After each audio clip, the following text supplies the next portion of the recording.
এটা সন্তান কেনেকৈ আবাহন কৰিব লাগে। মই এবাৰ মাৰোৱাৰী সমাজ এখনত গৈছিলোঁ। তেওঁলোকৰ বৃন্দাবনৰ পৰা এজন ভাগৱত প্ৰবক্তা আহিছে। বহুত ডাঙৰ টিভি এটা লগাই লৈছে, বহুত ডাঙৰ। গোটেই কপিল দেৱহূতি সংবাদৰ যিটো কাহিনী, এটা সন্তান গৰ্ভত কেনেকৈ আনিব লাগে, এটা সন্তান গৰ্ভত গ্ৰথটো কেনেকৈ বিকাশ কৰিব লাগে, সন্তানটোক কেনেকৈ আধ্যাত্মিকতাৰ মাজেৰে লৈ আনিব লাগে, এই গোটেই বস্তুবোৰ এই টিভিৰ হেৰিটোত দেখুৱাইছে, ভাগৱতৰ কপিল প্ৰভুৰ। তেতিয়া মই বহুত কান্দিলোঁ।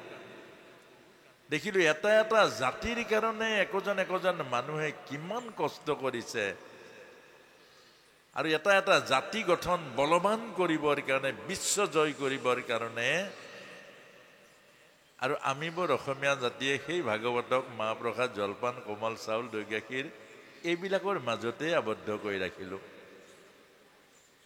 আজি মাৰোৱাৰী সমাজখন ইমান বলৱান জাতি, বিশ্বৰ ব্যৱসায় গোটেই তেওঁলোকৰ হাতৰ মুঠিত ৰাখিছে। আজি ভাৰতবৰ্ষৰ বা আমাৰ অসমৰো মাৰোৱাৰীসকলক বাদ দি আৰ্থিক চিন্তা কৰিবই নোৱাৰে কোনো। কিন্তু অৰ্থাৎ আমাৰ এই গোটেইবোৰ ধৰ্ম শাস্ত্ৰ এইবোৰ ভিতৰতে আছে, কিন্তু আমি ব্যৱহাৰটো, এতিয়া আমাক কৈছে যে এটা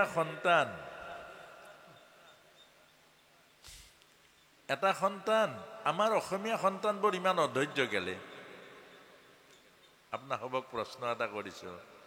মাৰোৱাৰী বা বেংগলী মানুহ এজনে গোটেই দিনটো দোকানত থাকিব পাৰে, অসমীয়া ল'ৰাটো কিয় নোৱাৰে? কি কাৰণত নোৱাৰে? এদিন বা দুদিন দোকান কৰিলে সপ্তাহত এদিন দুদিন ছুটি লাগিবই। বৰ্ষ বাহন নামত ছুটি, ভাওনাৰ নামত ছুটি। কোনোবাই এটা বস্তু যদি দুবাৰ চাই খংটো উঠি যায়। এই কাৰণটো কি? আমাক ভাগৱতে শিকাইছে বা গীতাই শিকাইছে, খুব মনোযোগেৰে শুনিব। আগ্ৰাতি জীৱৰ সন্তান গৰ্ভত স্থিতি কৰে পিতৃ মাতৃয়ে। 12 বজাৰ আগত প্ৰথম ৰাতি জীৱৰ সন্তান আগ্ৰাতি স্থিতি কৰে মাতৃৰ গৰ্ভত। সেইবোৰ সন্তান চঞ্চল হয়, সেইবোৰ সন্তান অস্থিৰ হয়, সেইবোৰ সন্তানে দীঘলীয়া চিন্তা কৰিব নোৱাৰে, সেইবোৰ সন্তানে ধৈৰ্য আৰু দূৰদৰ্শী হ'ব নোৱাৰে। শাস্ত্ৰই কৈছে, যি সন্তান পিতৃ মাতৃয়ে আগ্ৰাতি জন্ম দিয়ে, এই সন্তান চঞ্চল হয়, অস্থিৰ হয়, ধৈৰ্যহীন হয়, বিবেক বুদ্ধিবোৰ দূৰদৰ্শী নহয়। এতিয়া ইয়াক দৰ্শন কি বা ইয়াৰ বিজ্ঞান কি? আগ্ৰাতি মানুহৰ মনবোৰ চঞ্চল হৈ থাকে। দিনৰ দিনটো কাম কৰি বিভিন্ন মানসিক কৰ্মৰ মাজেৰে মাইণ্ডছেটটো আমাৰ আপছেট হৈ থাকে। মনটো, বুদ্ধি, বিবেক এইবোৰ সংযোগ নাথাকে, গতিকে ভাগৰ লাগে। দিনটো মনৰ চঞ্চলতা থাকে, মনৰ অস্থিৰতা থাকে, মনৰ মাজত বিশৃংখলা থাকে। আৰু এক ঘুমুটি মৰাৰ পাছত পিছ ৰাতি মনটো শান্ত হয়, মন স্থিৰ হয়, মন ধৈৰ্য হয়, আৰু মন তেতিয়া শান্ত হয়। তেতিয়াহে এটা সন্তান গৰ্ভত স্থিতি কৰাব লাগে। তেতিয়া সেই সন্তানটো ধৈৰ্যশীল, বিচাৰ বুদ্ধিশীল, দূৰদৰ্শী তেতিয়াহে হয়। কিন্তু মোৰ এনেকুৱা লাগে আমাৰ অসমীয়া সন্তানখিনি চাবচোন, ধৈৰ্য নাই।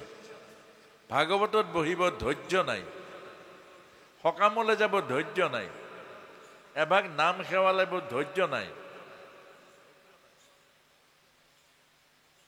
হেৰা সোনকাল কৰা। আচাৰ্যজন নামত বহিবলৈ গৈছে, তেওঁ যোৱাৰ লগে লগে ক'ব, হেৰা ছুটি কৰিবা দেই, সেইখন আচাৰ্যৰ আসন, শংকৰ গুৰুৰ আসন। সেইজনক কেনেকুৱা ব্যৱহাৰ কৰিব লাগে আমি সেই কথাখিনিও প্ৰায় শিকা নাই। আমাৰ সমস্যাবোৰ বহুত আছে। নামঘৰৰ নামঘৰীয়াজন, ডাঙৰীয়াৰ সখী এইজন,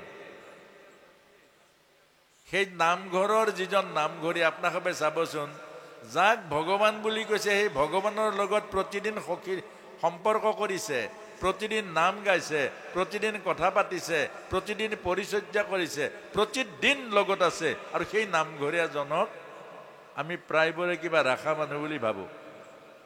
এই নামঘৰীয়া চকু নাই নেকি, কি দিছা? অৰ্থাৎ আমাৰ এই কথাবোৰ আমি মনোযোগ দিব লাগিব। আমি ওপৰলৈ যাবলৈ হলে ওপৰৰ চিন্তা কৰিব লাগিব, তললৈ যাবলৈ হলে তলৰ চিন্তা কৰিব লাগিব। দুটা কথা। সেইকাৰণে আমাৰ আই মাতৃসকলে জানে বহাগৰ 20 তাৰিখে ল'ৰাটো জন্ম পালে, কিন্তু শাস্ত্ৰই কৈছে বহাগৰ 20 তাৰিখলৈকে সি 10 মাহ 10 দিন বয়স পালে। এই কথাখিনি জানিব লাগিব এজন জ্ঞানী পিতৃ মাতৃয়ে। অৰ্থাৎ এই জ্ঞানৰ দ্বাৰা এই কথাখিনি জানিব লাগিব। সন্তান কেতিয়া জন্ম হয়? যিদিনা মাতৃৰ গৰ্ভত স্বামীয়ে বীজ স্থাপন কৰে সেই দিনা জন্ম হয়। আৰু জন্ম যদি গণ্ডগোল হয়, জন্মত যদি কেনা লাগে, জন্মত যদি অনিয়ম হয়, আপুনি বিশ্ব ব্ৰহ্মাণ্ডৰ শক্তিৰে তাক আৰু পৰিৱৰ্তন কৰিব নোৱাৰে আপুনি। ধৃতৰাষ্ট্ৰক জন্মত কেনা লাগিলে ভাল কৰিব নোৱাৰিলে। ধৃতৰাষ্ট্ৰক অম্বিকা মাই জন্ম দিছিলে ব্যাসদেৱৰ নিচিনা পবিত্ৰ বীৰ্যত, কিন্তু অম্বিকা মাই বুজি নাপালে, ব্যাসদেৱক গ্ৰহণ নকৰিলে, ব্যাসদেৱক শ্ৰদ্ধা নকৰিলে। মাত্ৰ শাহুৱেকৰ আজ্ঞা পালন কৰি আধ্যাত্ম শূন্যভাৱে ব্যাসদেৱৰ বীৰ্য শক্তি গৰ্ভত ধাৰণ কৰিলে, আৰু সেই বীৰ্যৰ পৰা জন্ম পালে অন্ধ ধৃতৰাষ্ট্ৰ। সেই তাৰ পাছতে ব্যাসদেৱে গৈ সত্যৱতী তেওঁৰ মাকক ক'লে যে মা,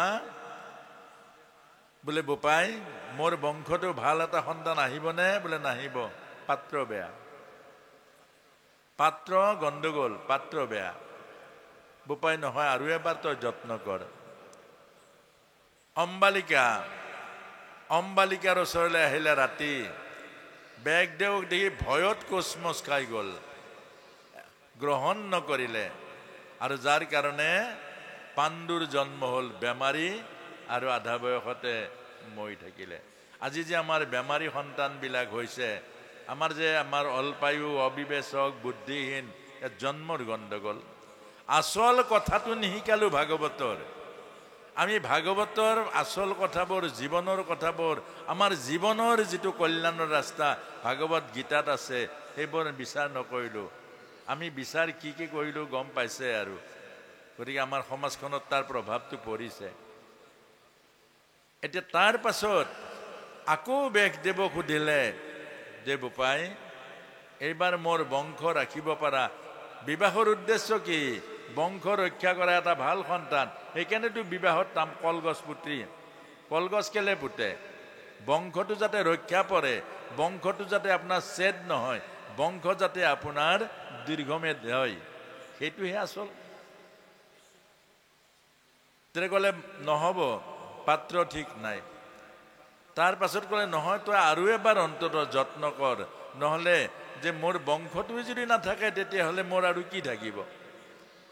তেতিয়া অম্বিকা আৰু অম্বালিকাই এজনী দাসীক ঠিক কৰিলে যে ভয়ানক মানুহটোৰ লগত আমি আৰু যাব নোৱাৰো, দাসী এগৰাকী।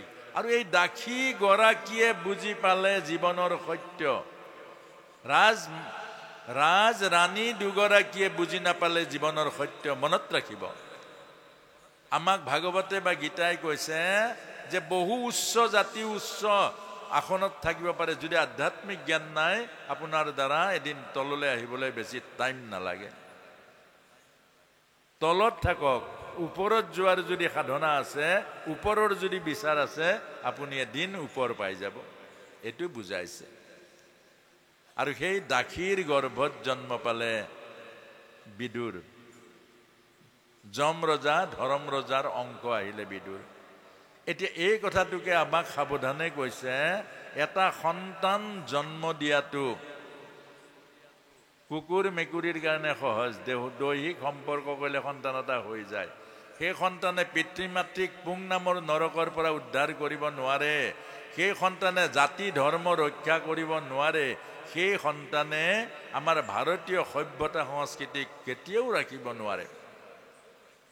সেইকাৰণে আমাৰ ভাৰতবৰ্ষৰ প্ৰজ্ঞাৱান ঋষিসকলে এইবোৰ শাস্ত্ৰ লিখিছে যে এটা সন্তান নমাই আনিবলৈ হ'লে প্ৰক্ৰিয়া আছে, স্থান কাল পাত্ৰ আৰু সাধনাৰ দ্বাৰাহে এটা সন্তান নমাই আনিব পাৰে। এতিয়া সেই সন্তানটো কেনেকৈ নমাই আনিছিলে? ভাগৱতত দেখুৱাইছে, কাশ্যপ ঋষিৰ দুগৰাকী পত্নীৰ এগৰাকী হ'ল দিতি। দিতিৰ মাজেৰে দৈত্যৰ জন্ম পালে। তো ব্ৰাহ্মণ আছিলে কাশ্যপ, তেওঁৰ পত্নী ব্ৰাহ্মণী আছিলে। ব্ৰাহ্মণ আৰু ব্ৰাহ্মণী, যে ব্ৰহ্মতত্ত্বক জনা ব্ৰাহ্মণীৰ সন্তান দৈত্য কেনেকৈ হ'ল? অৰ্থাৎ ভুল কৰিলে দৈত্য হয়। কেনেকৈ ভুল কৰিলে? যে সন্ধিয়া যজ্ঞশালত থাকোঁতে কাশ্যপ ঋষি দ্বিতীয়ে গৈ সেই যজ্ঞশালতে দৈহিক সম্পৰ্ক কৰিলে। সেই যজ্ঞশালত দৈহিক সম্পৰ্ক কৰিলে, মনত প্ৰতিহিংসা, তাৰ বিনিময়ত দুটা দৈত্যৰ জন্ম হ'ল। আৰু সেই দৈত্যৰ ঘৰত মহাভাগৱত প্ৰহ্লাদৰ জন্ম হ'ল। হিৰণ্যকশিপু আৰু কয়াধুৰ মাজেৰে জগতত নামি আহিলে ভক্তৰাজ প্ৰহ্লাদ। অৰ্থাৎ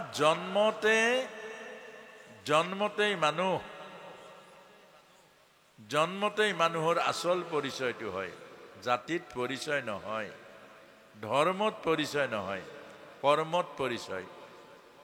এইকাৰণে এই কৰ্ম কৰিবৰ কাৰণে জ্ঞান লাগিব।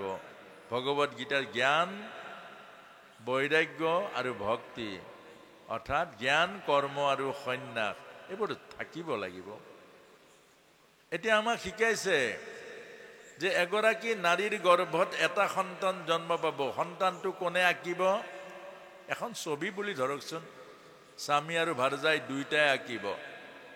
দুইজনৰ মন একে হ'ব লাগিব, দুইজনৰ চিন্তা একে হ'ব লাগিব, দুইজনৰ ভাৱনা একে হ'ব লাগিব, দুইজনৰ পৰিকল্পনা একে হ'ব লাগিব। দুইজনৰ মন প্ৰাণ ভাৱনা একে হ'লে এটা সন্তান আহিব। সেই সন্তানটো দিব্য ধামৰ পৰা আহিব আৰু সেই সন্তানটোৱে জগত ৰাখিব, সেই সন্তানটোৱে জগতৰ কল্যাণ কৰিব। তাৰ মানে কি? স্বামী ভাৰ্যাই এক তত্ত্ব হ'ব লাগিব, এক মন এক প্ৰাণ। বিয়া দিওঁতেতো তেনেকেই ব্ৰাহ্মণে মন্ত্ৰ গায়, তোমাৰ মাংসই মোৰ মাংস মিলি পৰক, তোমাৰ হাড়ে মোৰ হাড় মিলক, তোমাৰ মন মোৰ মন, তোমাৰ ভাৱনা মোৰ ভাৱনা, তোমাৰ প্ৰাণ মোৰ প্ৰাণ। আমি এক হৈ আমি সংসাৰ ৰচনা কৰোঁ। আমাৰ সংসাৰত নামি আহিব সৰগৰ দেৱশিশু, আৰু সেই দেৱশিশুৱে আমাৰ সমাজ, আমাৰ গৃহস্থী উজ্জ্বল কৰিব। এইবোৰ বেদত এনেই লিখিছে নেকি? অৰ্থাৎ এই কথাটোকেই আমাক কৈছে। এতিয়া স্বামী ভাৰ্যাৰ যদি দুই মন হয়, স্বামী ভাৰ্যাৰ যদি মনৰ মিল নাই, ভাৱনাৰ মিল নাই, সন্তান জন্ম দিয়া সময়কণ, সেই সময়কণ কেতিয়া জন্ম দিয়া? গৰ্ভত স্থিতি কৰা। এটা সন্তান গৰ্ভত স্থিতি কৰা সময়কণ যদি মনৰ মিল নাথাকে, ভাৱনা যদি মিল নাথাকে, সংকল্প যদি এক নাথাকে, সেই সন্তানটো কেতিয়াও দৈবিক সন্তান নাহে। সি কোনোবাটোৱে মাকক বেছি ভাল পাব, বাপেকক বেয়া পাব। কোনোবাটোৱে বাপেকৰ ভালে হ'ব, মাকক বেয়া পাব। আপোনালোকে সন্তানবোৰ চাব। আৰু কোনোবাটোৱে বংশটোক বেয়া পাব।